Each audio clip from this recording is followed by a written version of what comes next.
ఇలా ఈ మధ్య చూసే సందర్భాల్లో టీచింగ్ ప్రొఫెషన్కి రావాలంటే కూడా చాలామంది వదిలేసి వెళ్ళిపోతున్నారు. పైగా ఈ టీచర్ అనే వాళ్ళు నార్మల్గా అందరూ వచ్చి ఈ ప్రొఫెషన్లో చేయలేరండి. ఎందుకు ప్యాషన్ చెప్పండి? కదండి. ప్యాషనే. ఇప్పుడు నేను ఫ్యాషన్ డిజైనర్ అనుకోండి, కెమెరా ముందు వర్క్ చేస్తాను. నేను ఒక ఆటోమొబైల్ ఇంజనీర్ అంటే మెషిన్స్తో వర్క్ చేస్తాను. కానీ టీచర్ ఎవరితో వర్క్ చేస్తారంటే మనుషులతో చేయాలి. మనుషులతో చేయాలి. మనుషులతో పని చేయాలంటే ఎనర్జీ కావాలి, మనుషులతో పని చేయాలంటే ప్యాషన్ కావాలి. మెషిన్స్తో పని చేయాలంటే ఏం అవసరం లేదు. నేను ఏడ్చినది పట్టించుకోదు, నేను నవ్వినది పట్టించుకోదు. సో ఇది చాలా చాలా ఇంపార్టెంట్ అండి.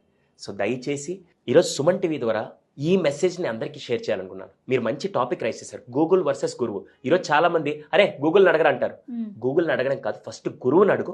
గురువు తెలియకపోతే గూగుల్కి వెళ్ళని చెప్పి తల్లిదండ్రులు గైడ్ చేయాలి. లేకుంటే ఏడొచ్చి మళ్ళీ సార్ అంతా ఇక్కడ ఉంది సార్ మీరెందుకు అని చెప్పే విధంగా ఎప్పుడు మాట్లాడకూడదు. పైగా ఎప్పుడైనా టీచర్ ఏదన్నా అన్నారని లేకుంటే వాళ్ళ స్కూల్లో ఏదైనా జరిగిందని చెప్తే మీరెళ్ళి దయచేసి టీచర్ని క్వశ్చన్ చేశారంటే మీ పిల్లల భవిష్యత్తుని మీరే క్వశ్చన్ చేసినట్టు.